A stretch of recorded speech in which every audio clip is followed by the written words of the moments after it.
فاتحہ۔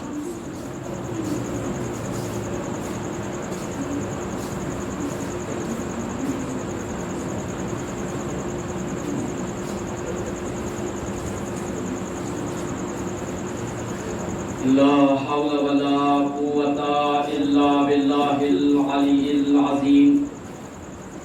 أعوذ بالله من الشيطان الرجيم۔ بسم الله الرحمن الرحيم۔ الحمد لله رب العالمين۔ الصلاة والسلام على سيد الأنبياء والمرسلين، سیدنا و نبینا مولانا ابی القاسم محمد وعلى اہل بیتہ الطیبین الطاہرین ولعنۃ اللہ علی اعدائہم اجمعین۔ اما بعد، فقد قال اللہ تبارک و تعالی فی القرآن الحکیم وهو اصدق القائلین وقوله الحق۔ بسم اللہ الرحمن الرحیم۔ اِنَّا هَدَيْنَاهُ السَّبِيلَ إِمَّا شَاكِرًا وَإِمَّا كَفُورًا۔ صلی اللہ علیہ محمد۔ عزیزان محترم، معزز سامعین، ارباب اعزاز، ارباب فکر و نظر، قبل اس کے کہ میں ہدایت کے عنوان سے، حق کے عنوان سے کچھ عرض کروں، آپ حضرات سے گزارش ہے کہ ایک مرتبہ سورہ الحمد اور 3 مرتبہ سورہ توحید کی تلاوت فرما کر مرحوم محمد آصف ابن محمد ستائن مرحوم کی روح کو احسان فرمائیں۔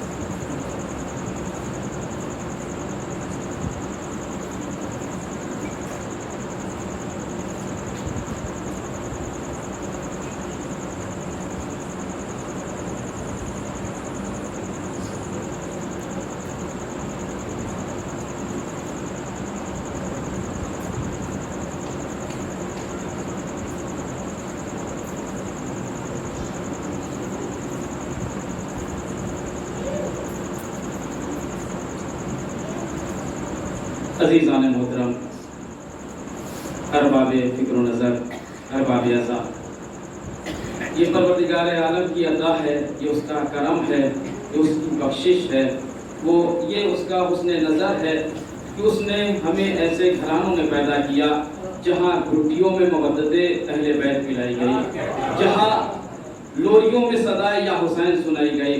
یہ اس کی عطا ہے، یہ اس کا کرم ہے کہ ہم ایسے گھرانوں میں پیدا ہوئے جہاں پر مودت اہل بیت ہمیں دی گئی ہے، جہاں پر ہمیں امام حسین کا غم عطا کیا گیا ہے۔ عزیزوں، یہ اللہ کا کرم ہے، اس پر اللہ کا جتنا شکر ادا کرے اتنا کم ہے، اور ہمیں اہل بیت کی مودت پر، اہل بیت کی معرفت پر موت بھی آئے اس کی فکر بھی کرنا چاہیے، یعنی شکر بھی ہونا چاہیے، فکر بھی ہونا چاہیے، چونکہ تاریخ میں ایسے افراد بھی گزرے ہیں جن کو اہل بیت کی محبت تو نصیب ہوئی لیکن موت کے وقت امام کی معرفت نصیب نہیں ہوئی۔ لہذا اس کے بارے میں فکر کرنا بھی ضروری ہے کہ اگر ہم اہل بیت کے گھرانے میں پیدا ہوئے تو اس پر ہمیں اللہ کا شکر ادا کرنا چاہیے کہ پروردگار تیرا شکر ہے کہ ہمیں ایسا گھرانہ نصیب ہوا ہے، لیکن اسی اہل بیت کی مودت میں ہمیں موت بھی آ جائے اس کی فکر بھی کرنا چاہیے۔ عزیزوں، بغیر دلیل کے بات میں نہیں کر رہا ہوں، ایک دلیل موجود ہے، ایک نہیں ہزاروں دلیل موجود ہے، لیکن اس کے لیے وقت بھی ہونا چاہیے۔ عزیزوں، زبیر کون ہے؟ مولا کائنات کا پھوپھی زاد بھائی ہے، رسول اسلام کا پھوپھی زاد بھائی ہے، جناب خدیجہ کا بھتیجا ہے، مولا کائنات سے محبت کتنی ہے، ایسے گھرانے میں پیدا ہوا جو خود مولا کائنات کے گھر سے تعلق رکھ رہا ہے، یعنی خود زبیر کو اگر دیکھا جائے تو مولا کائنات کا رشتہ دار بھی ہے۔ میرا کہنے کا مطلب یہ ہے کہ کس گھر میں پیدا ہوئے یہ معیار نہیں ہے، آپ خود معرفت امام زمان رکھتے ہیں یا نہیں رکھتے ہیں، یہ ہمارے لیے اہم ہے۔ عزیزو، زبیر مولا کائنات سے بھی انتہا محبت کرتا ہے۔ محبت اور مودت میں فرق ہے، عربی میں محبت الگ چیز کو کہتے ہیں، مودت الگ چیز کو کہتے ہیں، لیکن یہ اردو کی تنگی ہے کہ یہاں پر محبت اور مودت کو ایک ہی معنی میں لیتے ہیں۔ عزیزو، ہمارا جو موضوع ہے، جو ہم بات کرنا چاہ رہے ہیں، وہ مودت کو مد نظر رکھ کے کر رہے ہیں۔ عزیزو، محبت اور مودت میں فرق ہے۔ محبت کا دعویٰ تو بہت لوگوں نے کیا ہے، لیکن اہل بیت کے لیے لیے محبت کا تقاضا نہیں کیا گیا ہے، مودت کا تقاضا کیا گیا ہے۔ محبت میں جذبات ہوتے ہیں، مودت میں اطاعت ہوتی ہے۔ بڑا خیال رکھیے گا اس جملے پر۔ زبیر بیٹھا ہوا ہے، رسول اسلام مولا کائنات کی تشریف فرما ہے، زبیر مولا کائنات کی طرف بہت ہی محبت بھرے انداز میں دیکھ رہا تھا۔ رسول اسلام نے پوچھا، اے زبیر کیا تم علی سے محبت کرتے ہو؟ کہا ہاں رسول اللہ، میں علی سے بے انتہا محبت کرتا ہوں۔ زبیر کیا کہہ رہا ہے؟ میں علی سے بے انتہا محبت کرتا ہوں، یہاں تک کہ اس کے جملہ اور بیان کیا جاتا ہے کہ میں علی کی محبت میں اپنی جان بھی قربان کر سکتا ہوں، اپنا مال بھی قربان کر سکتا ہوں۔ اور تاریخ گواہ ہے زبیر اپنے زمانے کا بہادر انسان بھی تھا اور مالدار انسان بھی تھا، جناب خدیجہ کا بھتیجا ہے، ایسے سمجھ لیجیے کہ مال و دولت اس کے پاس موجود تھی، بہادر بھی تھا۔ مولا کائنات نے اس کے موت کے بعد گریہ بھی کی اور کہا کہ زبیر نے اوائل اسلام میں، اسلام کے شروع میں کتنی جنگیں لڑی ہے۔ عزیزوں مجھے اس سے بحث نہیں ہے زبیر سے کیا کہا رسول اسلام نے، لیکن زبیر میں ایک دور کو دیکھ رہا ہوں جب تم علی کے خلاف ظلمن آ جاؤ گے، جب تم علی کے خلاف ظلمن آ جاؤ گے۔ زبیر کو بڑا تعجب ہوا، ہم سے کوئی کہتے کہ ہم امام کے مقابلے میں آ جائیں گے کتنا تعجب ہوگا، ہم امام سے بے انتہا محبت کرتے ہیں اور ہم امام کے مقابلے میں آ جائیں۔ زبیر کو بڑا تعجب ہوا، یا رسول اللہ میں اور علی کے مقابلے میں آ جاؤں؟ کہا زبیر میں اس دور کو دیکھ رہا ہوں۔ عزیزوں وقت گزرا، رسول اسلام کی وفات ہوئی، مولا کائنات سے اتنی محبت ہے کہ اس نے نہ پہلے کی بیعت کی، نہ دوسرے کی بیعت کی، نہ تیسرے کی شورا میں حمایت کی۔ عزیزوں پہلے کی بیعت نہیں کی، یہاں تک کہ جب مولا کائنات کے گھر پر حملہ ہوا تو زبیر مولا کائنات کے گھر پہ موجود تھا، اور جب مولا کائنات کے گلے میں رسی کا پھندا ڈالا گیا تو کوئی آگے نہیں بڑھا، کسی نے تلوار نہیں کھینچی، لیکن زبیر نے تلوار کھینچ لی، علی کی حمایت میں، علی کی مدد کرنے کے لیے تلوار کو کھینچ لیا۔ میں سوال کروں گا اے سلمان آپ کو کیا علی سے محبت نہیں ہے؟ اے ابو ذر کیا آپ کو علی سے محبت نہیں ہے؟ اے مقداد بن اسود کیا آپ کو علی سے محبت نہیں ہے؟ زبیر نے محبت میں تلوار کو کھینچ لیا ہے، آپ تلوار کیوں نہیں نکال رہے ہیں؟ آپ تلوار کیوں نہیں چلا رہے ہیں؟ زبیر کو اتنی محبت ہے کہ اس نے علی کی حمایت کے لیے تلوار کو نکال لیا ہے۔ تو شاید جناب سلمان کہے کہ یہاں پر کم محبت اور زیادہ محبت کا مسئلہ ہی نہیں ہے، تو کیا مسئلہ ہے؟ کہا یہاں محبت اور مودت کا مسئلہ ہے۔ محبت میں جذبات ہوتے ہیں، جذبات میں محبوب کے لیے جو کچھ چاہے کر ڈالے، اپنی مرضی سے جو چاہے کر ڈالے، نہ ذہن کا استعمال کرتا ہے، نہ محبوب کا کی بات کو سوچتا ہے، اس کی مرضی کو دیکھتا ہے، جذبات میں جو چاہے وہ کر ڈالے، لیکن مودت میں اطاعت ہوتی ہے۔ جب تک مولا کی مرضی نہیں ہے تب تک ہم کچھ قدم آگے نہیں بڑھائیں گے۔ زبیر کو محبت تھی، زبیر نے جذبات میں تلوار کو نکال لیا۔ سلمان کو مودت تھی، سلمان نے بتایا اگر علی کی مرضی یہ ہے کہ میں تلوار کو نکال لوں تو میں تلوار کو نیام میں نہیں رکھوں گا، اگر علی کی مرضی یہ ہے تلوار نیام میں رہے تو میں تلوار کو نہیں نکالوں گا، کیونکہ ہمارے لیے یہ اہم نہیں ہے کہ میں مولا کے لیے کیا سوچ رہا ہوں، ہمارے لیے اہم یہ ہے کہ مولا ہم سے کیا چاہ رہے ہیں۔ صلی اللہ محمد وعلی محمد۔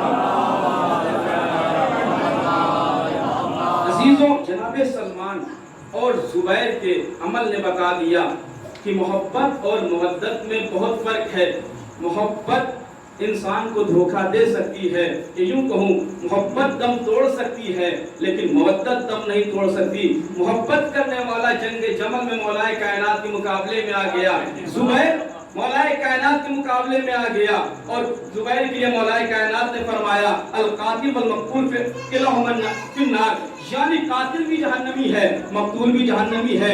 جو مولا کائنات سے اتنی محبت کر رہا تھا اس کے لیے مولا کائنات کیا فرما رہے ہیں؟ دوسرا جملہ نہج البلاغہ کا ہے کہ زبیر ہم اہل بیت میں سے تھا، مگر یہ کہ جب اس کا منحوس بیٹا عبداللہ جوان ہو گیا، یعنی عبداللہ کے کہنے پر زبیر چلنے لگا۔ محبت تھی دم توڑ گئی، مودت ہوتی تو کبھی دم نہ توڑتی۔ محبت رکھنے والا گمراہ ہو سکتا ہے، مودت رکھنے والا گمراہ نہیں ہو سکتا ہے۔ جناب سلمان، جناب ابو ذر، جناب مقداد نے آخری عمر تک مولا کائنات کا ساتھ بھی دیا ہے، مولا کائنات کی اطاعت بھی کی ہے۔ کیوں؟ اس لیے کہ انہیں مودت تھی، جسے محبت تھی اس نے تو مولا کائنات کے خلاف تلوار کھینچ لی ہے، لیکن جسے مودت تھی آخری عمر تک امام علی کا ساتھ دیا ہے۔ لہذا ضرورت اس بات مودت رکھنی ہے. جو مودت رکھتا ہے وہ اطاعت کرتا ہے. اب اس کے لیے یہ فرق نہیں پڑتا ہے کہ ہمارے جذبات مولا کے لیے کیا کہہ رہے ہیں، بلکہ وہ یہ سوچتا ہے ہمارا مولا ہم سے کیا چاہتا ہے. صلوات محمد وعلی محمد. عزیزوں میں تفصیل میں نہیں جاؤں گا، وقت طویل ہو جائے گا، کیونکہ میرا عنوان دوسرا ہے، ہدایت کے عنوان سے، حق کے عنوان سے ہے. لیکن تمہیداً یہ باتیں میں نے عرض کی، بڑا فرق پڑتا ہے. خود جنگ کربلا کو اگر دیکھ لیجئے، کوفے کی بے وفائی کو دیکھ لیجئے. کیا کوفے والوں کو علی سے محبت نہیں تھی؟ کیا کوفے والوں کو امام حسین سے محبت نہیں تھی؟ اگر محبت کا دم نہ بھرے تو مسلمان نہیں رہ سکتے ہیں. کیوں؟ اس لیے کہ قرآن نے کہا کہ اہل بیت کی محبت تمہیں اپنے دل میں رکھنا ہے. لیکن میں نے یہ کہا نا کہ اس محبت سے مراد مودت ہے، اور کوفے والے محبت کا دم تو بھر رہے تھے لیکن مودت نہیں رکھ رہے تھے، اطاعت نہیں کر رہے تھے. عزیزوں، مولائے کائنات کو بھی دھوکہ دیا ہے، امام حسن کو بھی دھوکہ دیا ہے، امام حسین کو بھی دھوکہ دیا ہے، جناب مسلم کو بھی دھوکہ دیا ہے. یا جملوں کو یوں بدل کر یوں کہو کہ جو لوگ مودت رکھتے تھے وہ اپنے زمانے کے امام کی معرفت رکھتے تھے، اور جو محبت کا دم بھرتے تھے وہ اپنے زمانے کے امام کی معرفت نہیں رکھتے تھے. اور جو اپنے زمانے کے امام کی معرفت رکھے وہ جاہلیت کی موت مرتا ہے، وہ گمراہی کی موت مرتا ہے، وہ کفر کی موت مرتا ہے. عزیزوں، جنہیں حسین سے محبت تھی وہ لوگ حسین کو خط لکھ کر کوفہ بلا رہے تھے، اور جسے حسین سے محبت تھی اسے حسین خط لکھ کر کربلا بلا رہے تھے. حبیب بن مظاہر اور دوسرے کوفے والوں میں یہی فرق تھا.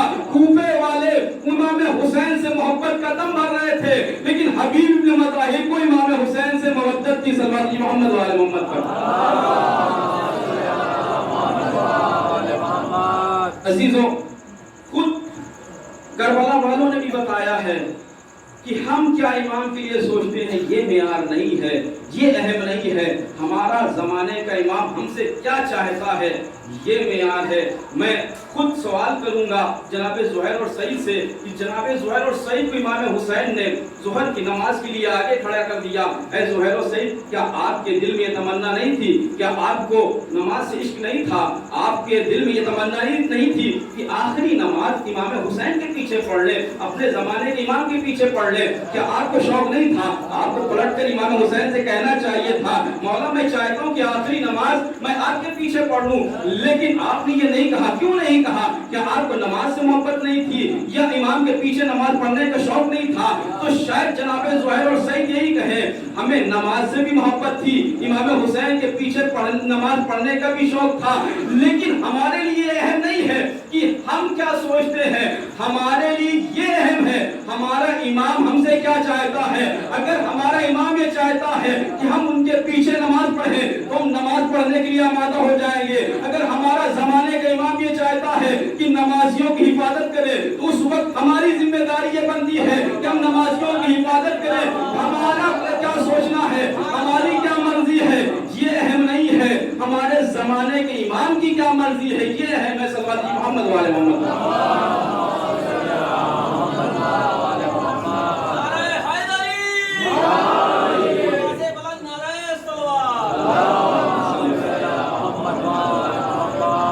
عزیزوں، بس اب تمہیدی گفتگو میں آگے نہیں بڑھوں گا. پروردگار عالم ارشاد فرما رہا ہے انا ہدیناہ السبیل اما شاکرا و اما کفورا. بے شک ہم نے انسان کو ہدایت سبیل کر دی ہے.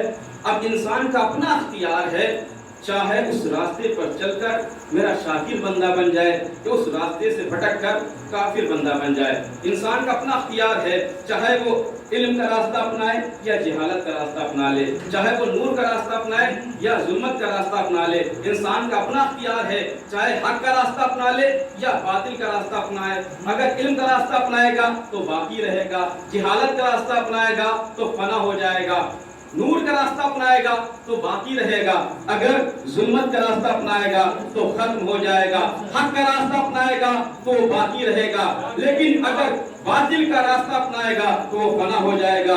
لہذا انسان کا اپنا اختیار ہے، چاہے وہ علم کا راستہ اپنائے، چاہے وہ نور کا راستہ اپنائے، چاہے وہ حق کا راستہ اپنائے. عزیزوں، کیوں باقی رہے گا؟ کیونکہ حق کا اپنا ذاتی وجود ہوتا ہے، علم کا اپنا ذاتی وجود ہوتا ہے، نور کا اپنا ذاتی وجود ہوتا ہے، ظلمت کا اپنا ذاتی وجود نہیں ہوتا.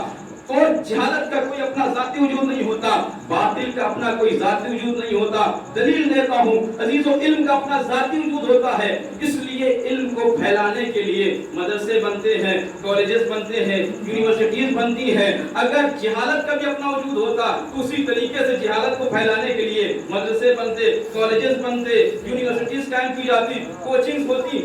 لیکن چونکہ جہالت کا اپنا ذاتی وجود نہیں ہے، جس کا اپنا ذاتی وجود نہ ہو وہ کیا بانٹے گا، وہ کیا پھیلائے گا؟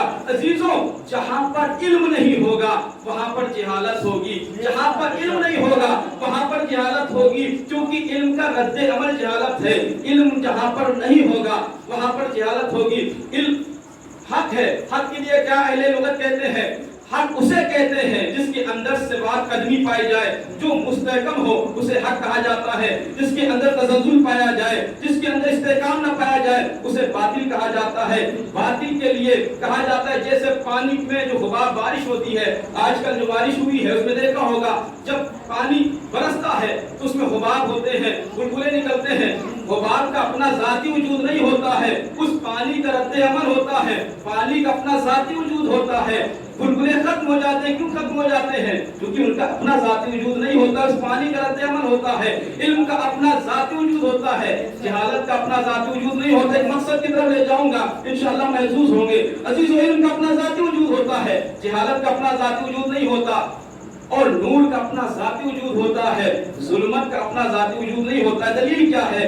دلیل یہ ہے کہ مثال کے طور پر یہ گھر ہے، اس گھر کو ہر طرف سے بند کر دیجئے، دن کا وقت ہو، یہ گھر ہر طرف سے بند کر دیجئے، ہر کھڑکی بند کر دیجئے، روشن دان بند کر دیجئے۔ اس کے بعد آپ اس کمرے میں بیٹھے، اس گھر میں بیٹھے، اس عزاخانے میں بیٹھے۔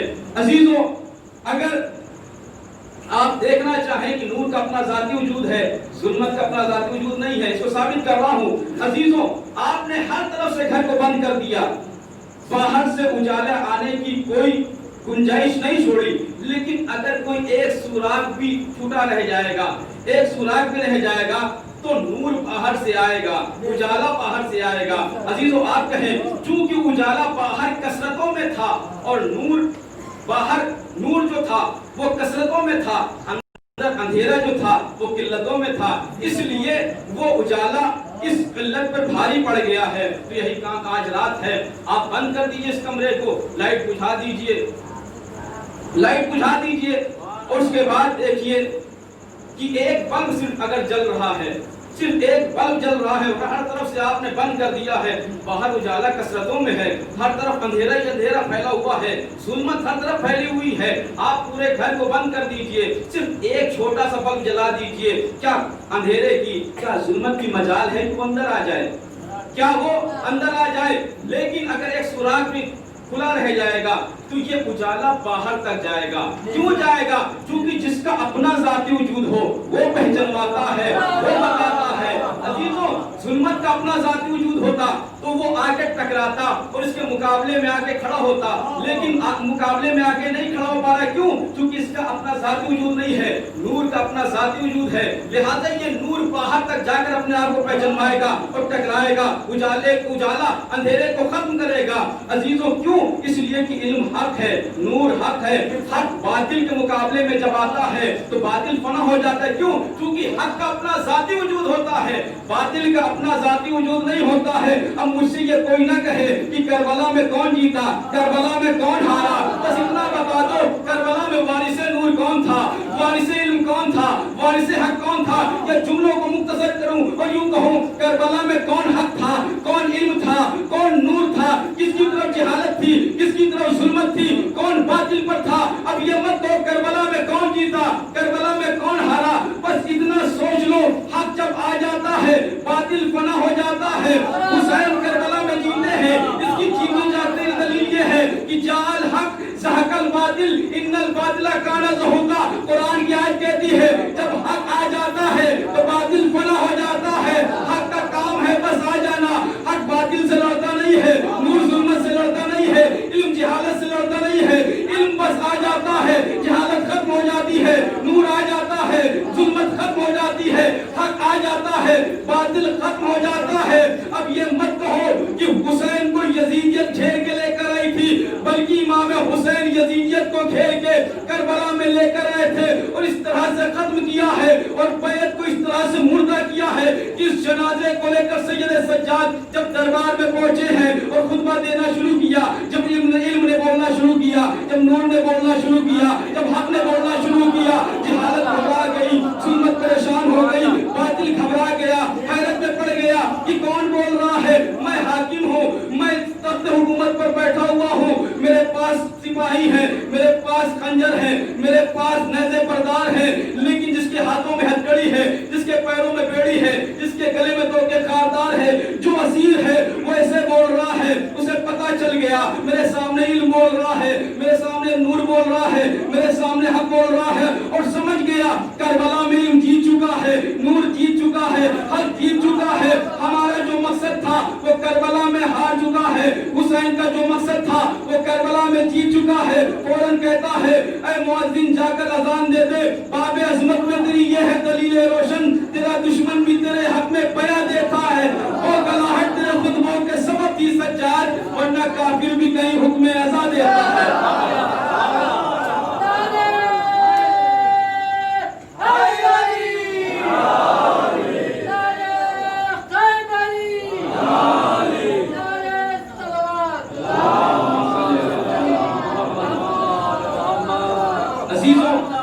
جب علم نے بولنا شروع کیا جہالت خوف میں آ گئی، جب نور نے بولنا شروع کیا ظلمت گھبرا گئی، جب حق نے بولنا شروع کیا تو باطل گھبرا گیا اور بتا دیا کہ حسین لا الہ الا اللہ محمد رسول اللہ کو بچانا چاہتے تھے اور میں مٹانا چاہ رہا تھا۔ جا مؤذن جا کر اعلان کر دے کربلا میں حسین جیت چکے ہیں، میں ہار چکا ہوں۔ اذانوں کا بڑا احترام کیا کریے کہ حسین کی جیت اور یزید کی شکست کا اعلان کر دیا۔ صلوات محمد و آل محمد پر۔ عزیزوں، حق باطل سے گھبراتا نہیں ہے، کیونکہ حق کا اپنا ذاتی وجود ہے، باطل کا اپنا ذاتی وجود نہیں ہوتا۔ جب حق نہیں ہوگا تب باطل سر اٹھائے گا، اور جیسے ہی حق آ جائے گا حق کو لڑنے کی ضرورت نہیں ہے، حق کا آ جانا باطل کے نیست و نابود ہو جانے کی دلیل ہے، باطل کے مٹ جانے کی دلیل ہے۔ عزیزوں، اسی لیے کچھ سال پہلے حسن نصر اللہ نے سیریا میں یہی کہا تھا، اے دنیا کے مسلمانوں، میں تم سے نہیں کہتا ہوں کہ آ کر سیریا میں میری مدد کرو، بلکہ دنیا کے تمام دہشت گردوں کو میں دعوت دیتا ہوں اور سیریا میں جمع ہو جاؤ، ہم تمہارا وہی حشر کریں گے جو میرے مولا نے خیبر میں مرحب کا کیا تھا۔ کیوں یہ بول رہے ہیں؟ کیونکہ جانتے ہیں جب حق آ جائے گا تو باطل مٹ جائے گا، جب بارش نور آ جائے گا تو خود جہالت ختم ہو جائے گی، ظلمت مٹ جائے گی۔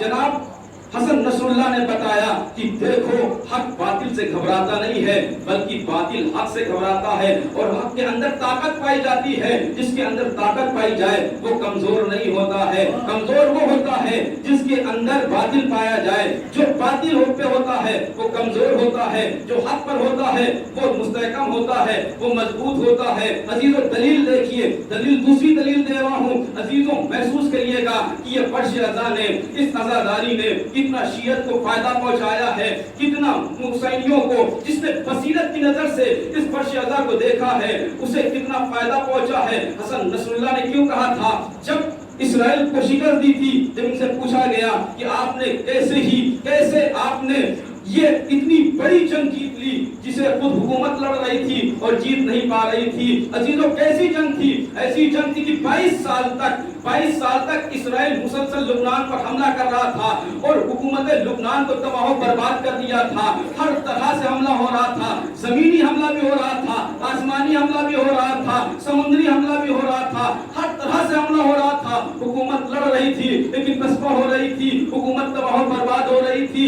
لیکن جیسے ہی حسینیوں نے ہتھیار اٹھائے، جیسے ہی حزب اللہ نے ہتھیار اٹھائے، 33 دن میں 22 سالہ جنگ کو ختم کر کے بتا دیا کہ دیکھو باطل سے لڑنے کے لیے حکومت کی ضرورت نہیں ہوتی ہے، حق کی ضرورت ہوتی ہے۔ جب حق آ جاتا ہے تو باطل فنا ہو جاتا ہے۔ 22 سال تک حکومت لڑ رہی تھی لیکن شکست کھا رہی تھی۔ 33 دن میں کچھ حسینی جوانوں نے جب ہتھیار اٹھائے ہیں اور توڑ دیا, اسرائیل کو تباہ و برباد کر دیا اور بتایا کہ دیکھو باطل سے لڑنے کے لیے حکومت کی ضرورت نہیں ہوتی ہے, حق کی ضرورت ہوتی ہے. جب ان سے پوچھا گیا پریس کانفرنس میں کہ آپ نے کیسے یہ شکست دی ہے اسرائیل کو, تو کہا کہ دو وجہوں سے. ایک تو ہمارا جو لیڈر ہے جب وہ رہنمائی کرتا ہے تو ہم اس کی رہنمائی کے اعتبار سے چلتے ہیں. دوسرے یہ فرش اعضا, اس فرش اعضا کے ذریعے سے ہمارے اندر وہ جوش پیدا ہوتا ہے, وہ جذبہ پیدا ہوتا ہے, وہ انقلابی شخصیت پیدا ہوتی ہے کہ ہم دشمنوں سے گھبراتے نہیں ہیں. ہم کم تعداد میں بھی ہوتے ہیں تو باطل پر چھا جاتے ہیں, باطل کو ختم کر دیتے ہیں, کیونکہ ہم کربلائی لوگ ہیں. عزیزوں, اسی لیے جب ٹرمپ نے دھمکی دی تھی ایران کو کچھ سال پہلے, جنرل قاسم سلیمانی, شہید جنرل قاسم سلیمانی نے اس کے جواب میں کہا تھا کہ اے قمار باز, اے جواری, اے شرابی, تیری کیا مجال ہے کہ تم ہمارے صدر سے بات کرو, تم کسے دھمکی دے رہے ہو, تم سوچ رہے ہو کہ ہم گھبرا جائیں گے, تم سوچ رہے ہو ہم خوف کھا کر بیٹھ جائیں گے, تم سوچ رہے ہو کہ ہم بے چین ہو جائیں گے. کیا کہا تھا انہوں نے, کہا ماں ملت شہادتی, ماں ملت امام حسینی, ہم شہادت دینے والی قوم ہے, ہم ملت حسین ہیں, ہم حسینی قوم ہیں, ہم دوسروں سے گھبراتے نہیں ہیں, ہم باطل سے گھبراتے نہیں ہیں, ہم باطل سے خوف نہیں کھاتے ہیں بلکہ باطل ہم سے خوف کھاتا ہے. تیسرا جملہ جو انہوں نے کہا, بہت عظیم جملہ کہا کہ ہی شبینیس کی مانا خابدین, کوئی ایسی رات نہیں گزرتی جو تمہارے خوف سے ہم بے چین سوتے ہوں, ہم تو ہر روز مطمئن ہو کر سوتے ہیں چونکہ ہم نفس مطمئنہ کے ماننے والے ہیں, ہم کربلا کے ماننے والے ہیں, امام حسین کے ماننے والے ہیں. کل یزید حسین کو قتل کرنے کے بعد بے چین تھا, آج یزید وقت ایک حسینی کو قتل کرنے کے بعد بے چین نظر آتا ہے. جو لوگ کربلا کو اپنے دل میں اتار لیتے ہیں, اپنی روح میں اتار لیتے ہیں, وہ باطل سے گھبراتے نہیں ہیں, وہ باطل سے خوف نہیں کھاتے ہیں بلکہ باطل ان سے خوف کھاتا ہے, باطل ان سے گھبراتا ہے. لہذا ضرورت اس بات کی ہے کہ ہم اپنے آپ کو حسینی بنا لیں, ہم اپنے آپ کو امام حسین والی قوم بنا لیں. ہم زبانی حسینی نہیں بلکہ کرداری حسینی بن جائے. صلوات محمد والے محمد. عزیزوں, انشاءاللہ بس میں زیادہ وقت نہیں دوں گا, لیکن محسوس کریے کہ کربلا کل بھی باقی تھی, کربلا آج بھی باقی ہے. چونکہ امام حسین علیہ السلام کو وہ جملہ کل بھی باقی تھا, حل من ناس ینصرنا, اور آج بھی باقی ہے.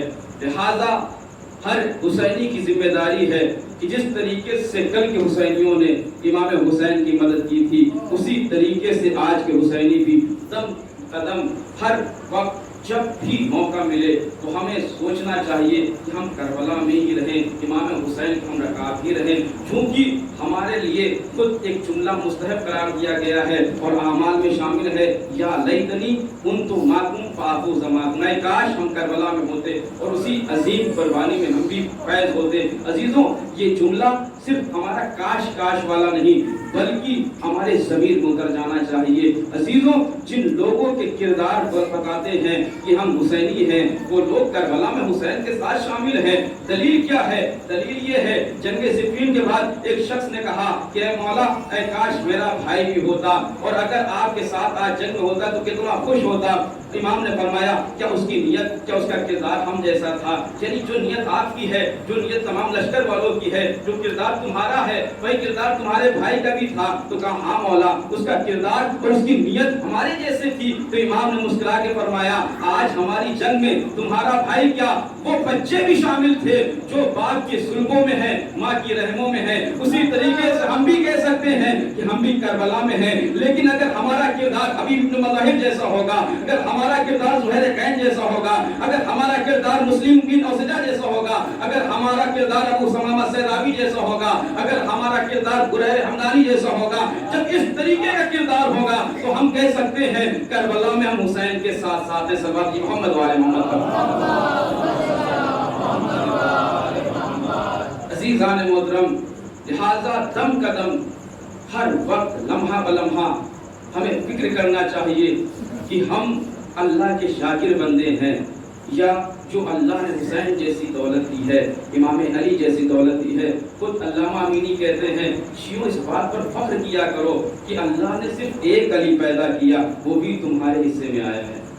یعنی ہمارے لیے فخر کا مقام ہے کہ اللہ نے صرف ایک علی پیدا کیا اور وہ بھی ہمارے حصے میں آیا ہے، لہذا ہم دوسری قوموں کی طرح نہیں بلکہ دوسری قومیں ہماری طرح بنے، چونکہ ہر ایک کے پاس علی جیسی دولت نہیں ہے، ہر ایک کے پاس حسین جیسی دولت نہیں ہے، اور جب حسین جیسی دولت ملی ہے تو خود ہندو شاعرہ سروجنی نائیڈو یہ کہتی ہوئی نظر آئی ہے، اے مسلمانوں میں تمہیں اس بات کی مبارکباد پیش کرتی ہوں کہ تمہارے درمیان حسین جیسی شخصیت نے جنم لیا جو آج تمام مقاموں کے نزدیک، تمام ملتوں کے نزدیک محترم جانے جاتے ہیں، جن کا احترام ہر قوم کرتی ہوئی نظر آئی ہے، ہر دھرم کرتا ہوا نظر آیا ہے، ہر ملت کرتی ہوئی نظر آئی ہے۔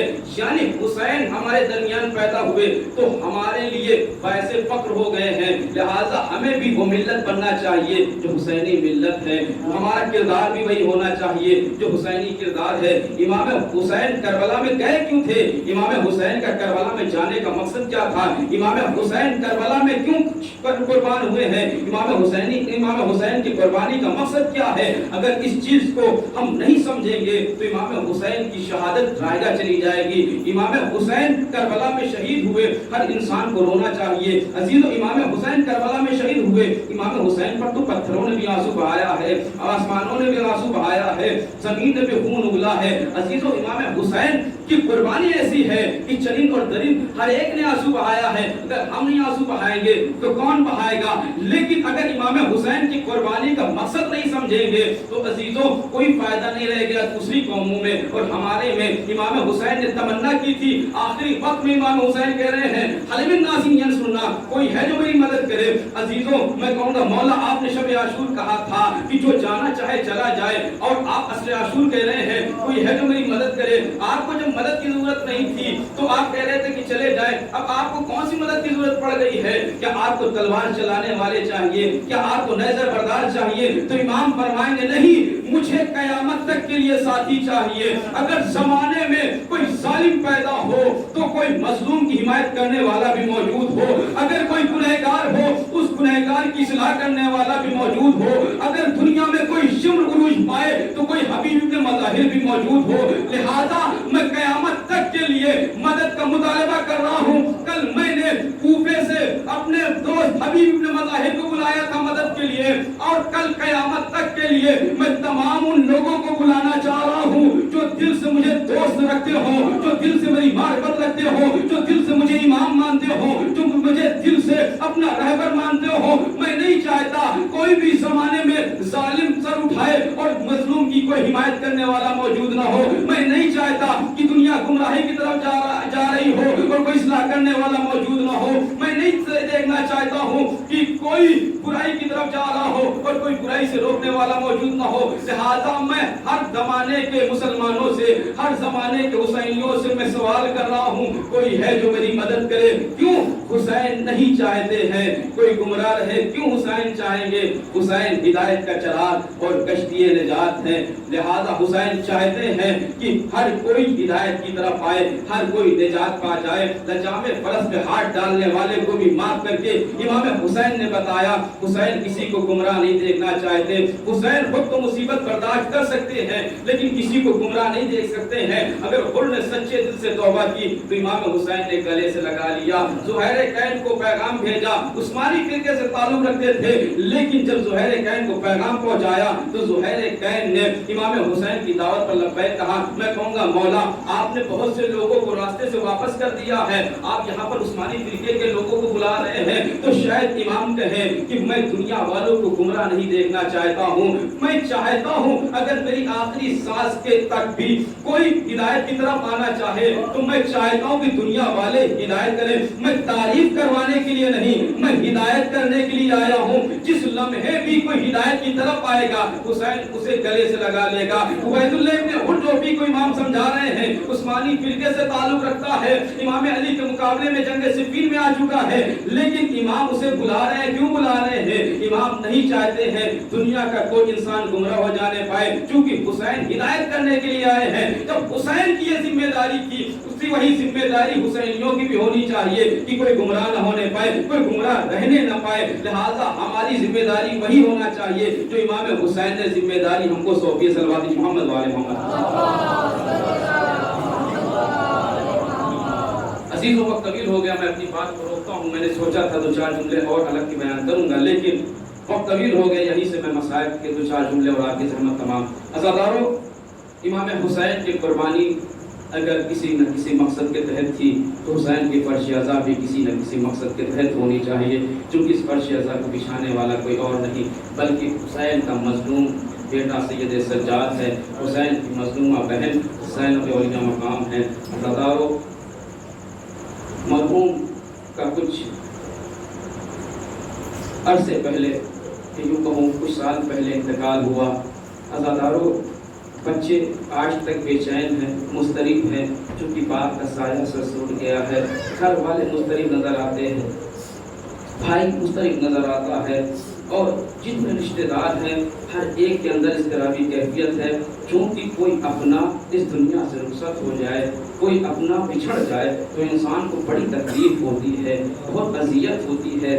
ذرا سوچئے سید سجاد کے دل پر کیا گزر گئی ہوگی. عزاداروں، جب سید سجاد کے سامنے سید سجاد کا بھرا گھر لٹ گیا، سید سجاد کا چچا بھی مارا گیا، سید سجاد کا بھائی بھی مارا گیا، سید سجاد کے بابا کا سایہ بھی سر سے اٹھ گیا، سید سجاد کا چھوٹا بھائی بھی باپ کے ہاتھوں پہ منقلب ہو گیا. کتنا مظلوم ہے حسین کا یہ لال. عزاداروں کتنا مظلوم ہے حسین کا یہ لال. عزاداروں، سب سے بڑا مشکل مرحلہ ہوتا ہے عزاداروں جب مرحوم اس دنیا سے رخصت ہوئے. مرحوم کی بیٹیاں بھی ہیں، مرحوم کے بیٹے بھی ہیں. عزاداروں، جب اس دنیا سے رخصت ہوئے ہر ایک نے دلاسا بھی دیا ہوگا. عزاداروں، بھائیوں نے بہنوں کا بڑا خیال بھی رکھا ہوگا، چونکہ بیٹیاں اپنے باپ سے بڑی مانوس ہوتی ہیں. بھائی جوان تھے، بھائیوں نے خیال بھی کیا ہوگا کوئی مشکل نہ ہونے پائے، کوئی اذیت نہ پہنچنے پائے، چونکہ باپ کو بڑی تکلیف پہنچے گی. عزاداروں، سید سجاد کے دل سے پوچھئے وہ بچی جو حسین کو اتنا چاہتی تھی، جس کے لیے خود حسین کے لیے خود اس بچی کو سکینہ کہا جاتا ہے.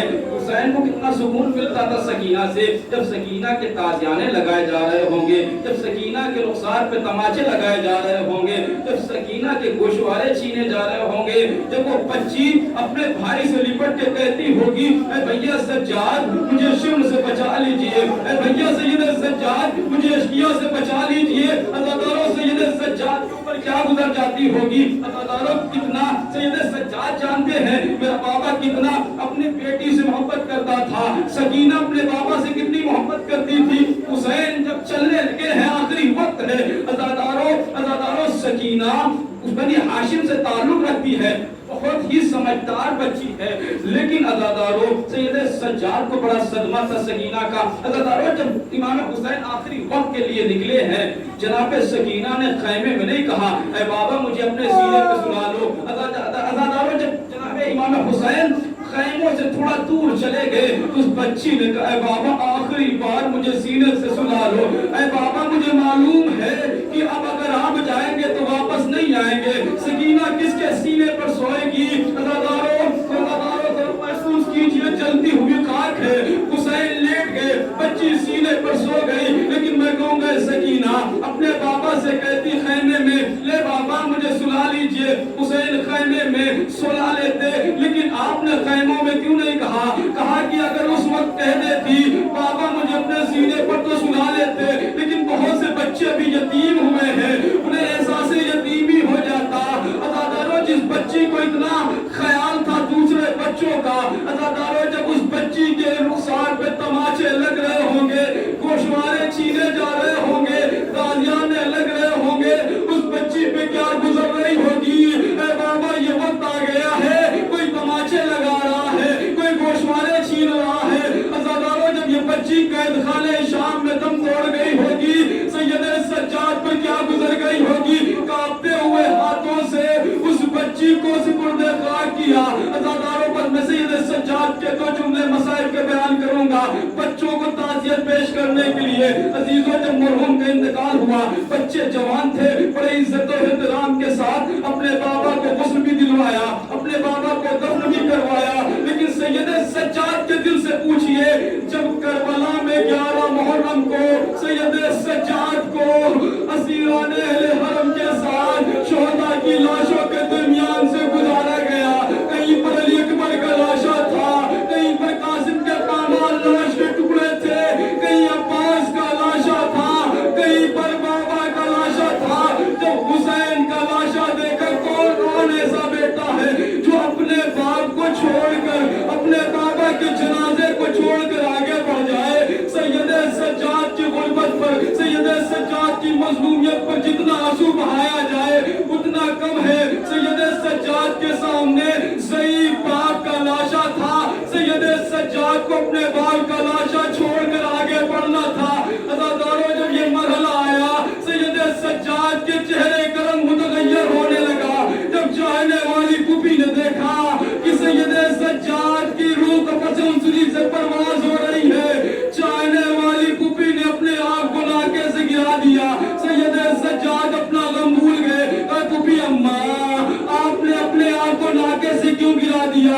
اے سید سجاد کہ عالم غربت میں تم بھی میرا ساتھ چھوڑ دو گے. کہا کفی اماں وہ جوان کیا کرے جس کے ضعیف باپ کا لاشا بے گور و کفن پڑا ہوا ہے. عزاداروں سید سجاد وہاں سے چلے تو گئے لیکن یہ غم کبھی نہیں بھولے, یہ مصیبت کبھی نہیں بھولے. جب مدینے پہنچے, مدینے میں ایک شخص نے کہا ارحمونی انا رجل غریب, مجھ پہ ترس کھاؤ, مجھ پہ رحم کھاؤ, میں پردیسی ہوں. سید سجاد کے کانوں میں جب یہ آواز پہنچی کوئی پردیسی ہے, کوئی غریب الوطن ہے, قریب پہنچے اور کہا بھائی تو کہہ رہا ہے میں غریب الوطن ہوں, میں پردیسی ہوں, بد مصائب کے آخری جملے ہیں. عزاداروں سید سجاد کہتے ہیں تو یہ کہتا ہے کہ میں غریب الوطن ہوں, میں پردیسی ہوں, بھائی اتنا بتا دے اگر تجھے مدینے میں موت آ جائے کیا تجھے کوئی غسل نہیں دے گا, کوئی تجھے کفن نہیں پہنائے گا. اس شخص نے ہاتھ جوڑ دیے, کہا کہ اگر مجھے غریب الوطنی میں بھی موت آ جائے, مجھے معلوم ہے میں پردیسی ہوں, لیکن اگر مدینے میں موت آ جائے چونکہ میں مسلمان ہوں مجھے غسل بھی دیا جائے گا, مجھے کفن بھی پہنایا جائے گا. عزاداروں سید سجاد کی نظروں میں کربلا گھوم گئی. ایک مرتبہ کربلا کا رخ کیا, کہا غریب الوطن تو فرزند زہرا تھا, غریب الوطن تو فرزند رسول میرا بابا حسین غریب تھا. اے بابا اگر مدینے میں کسی کی موت ہو جائے اسے غسل بھی دیا جاتا ہے, اسے کفن بھی پہنایا جاتا ہے. اے بابا آپ تو رسول اللہ کی بیٹی کے فرزند تھے, آپ کا لاشا 3 روز تک بے گور و کفن پڑا رہا. اے بابا سجاد بڑا مجبور تھا, ہاتھوں میں ہتھکڑی تھی, پیروں میں بیڑی تھی, گلے میں توقیر خاردار تھا. اے بابا سجاد کو معاف کر دو.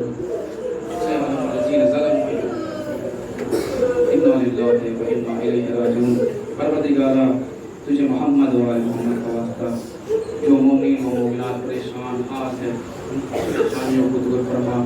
پروردگار جو مقبوض رکھتے اس کو گوش فرما. پروردگار تجھے محمد و آل محمد علیہ السلام کا واسطہ, جو لوگ حج و زیارت میں مشتاق ہیں حج و زیارت جیسے شرف فرما اور وسائل فراہم فرما. پروردگار تجھے محمد و آل محمد کا واسطہ مزارات مقدسہ کی حفاظت فرما, اور جو لوگ مزارات مقدسہ کی حفاظت کر رہے ہیں پروردگار ان کا محافظ بن جا. پروردگار تجھے محمد و آل محمد کا واسطہ جو دنیا میں وبا پھیلی ہوئی ہے پروردگار عالم انسانیت کو اس وبا سے نجات عطا فرما. پروردگار تجھے محمد و آل محمد کا واسطہ ہمارے زمانے کے امام کو ظہور میں تاجیل فرما اور ہم سب کو اصلاح بنا دیں کہ جب امام کو ظہور ہو تو ہم امام کیا من منصاب میں شمار ہو سکیں. ربنا تقبل منا انک انت السمیع العلیم. آپ حضرات سے گزارش ہے 1 مرتبہ سورہ الحمد اور 3 مرتبہ سورہ توحید کی تلاوت فرما کر مرحوم محمد آصف ابن محمد سبطین مرحوم کی روح کو اثار فرما.